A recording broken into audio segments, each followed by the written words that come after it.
تم نے اس کے حضور پیش ہونا ہی ہونا ہے.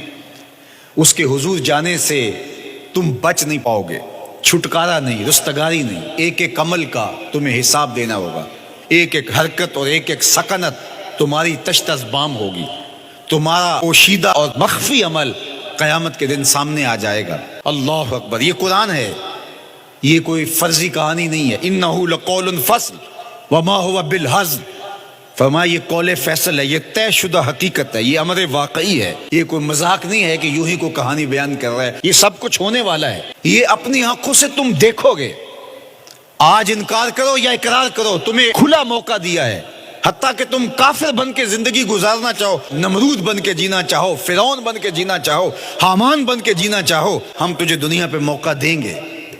لیکن یہ نہیں ہے کہ جب زندگی کی بساط لپیٹے گی پھر کام ختم ہو جائے گا. نہیں، یہ تمہیں ہمیں فرصت دی ہے، پھر ہم نے تم سے حساب لینا ہے. ایک ایک عمل تمہارے سامنے آئے گا.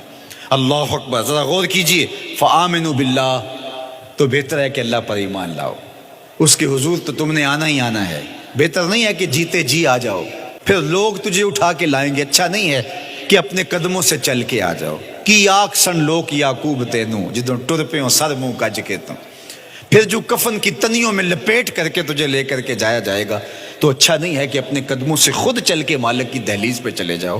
ایک حدیث میں آتا ہے کہ اللہ بندے کو اپنے سامنے سے ہٹنے نہیں دے گا جب تک اس سے 4 سوال نہیں کر لے گا. آپ دیکھیے، میں دیکھوں کیا ہم ان سوالوں کے جواب دینے کے لیے اپنے آپ کو تیار کر رہے ہیں. پہلی چیز، اللہ پوچھے گا عمر کہاں گزاری. دوسرا سوال، اللہ تعالیٰ علم کے بارے میں پوچھے گا. جو پڑھا تھا بتا، عمل کہاں تک کیا. خلوت، جلوت، زندگی، شام و سحر تیرے اس سیکھے ہوئے علم کی مطابقت میں تھے، یا علم عزت دولت کمانے کے لیے پڑھا تھا. تیسری بات، اللہ پوچھے گا مال کمایا کیسے، اور مجھے بتا مال خرچ کہاں کیا. آج لوگ نیب سے ڈرتے ہیں کہ ہم سے پوچھ نہ لیا جائے کہ یہ آیا کہاں سے. منی ٹریل پیش کرو، یہاں ہم بچ جائیں گے. کوئی مکر، کوئی دھندا، کوئی فریب چل جائے گا، کوئی پریشر، کوئی افرادی قوت، کوئی سیاسی اثر و رسوخ، کوئی رشوت، کوئی سفارش، کچھ نہ کچھ تو راستہ نکل ہی آئے گا. اور آج کی دنیا میں صرف یہی پوچھا جاتا ہے کمایا کہاں سے. یہ نہیں پوچھا جاتا خرچ کہاں کیا. جیسے چاہو خرچ کرو، لیکن وہاں سوال ہوگا وفیما انفقہ، خرچ کہاں کیا. یہ سوال بھی کیا جائے گا. وعن جسم ہی فیما ابلاہ، اور جسم کے بارے میں پوچھا جائے گا اس جسم کو دی ہوئی توانائیوں کو خرچ کہاں کیا. بعض روایت میں ان شباب ہی فیما ابلاہ، جوانی کے بارے میں پوچھا جائے گا تیری جوانی کے خوبصورت دن کہاں گزرے.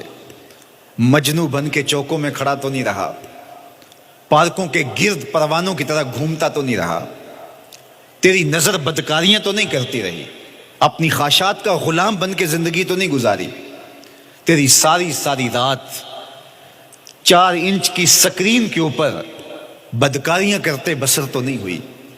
پوچھا جائے گا بتا جوانی کہاں گزری. جوانی مستانی ہے یہ کہہ کر کے تو نے ہر ضابطے سے چھٹی تو نہیں کر لی تھی، یا جوانی کے تقدس کو تو نے محفوظ کیا اور راتوں کی تنہائیوں میں اللہ کے حضور سجدہ ریزی کرتا رہا. میرے اور آپ کے آقا و مولا نے فرمایا جو جوان جوانی میں توبہ کرے وہ اللہ کو محبوب ہے. اللہ اکبر. اور اللہ جن 7 لوگوں پر اپنے عرش کا سایہ کرے گا ان میں سے ایک شخص کا ذکر کرتے ہوئے فرمایا وَشَابٌ نَشَأَ فِي عِبَادَةِ اللَّهِ، وہ جوان جس کی جوانی اللہ کی عبادت میں گزری.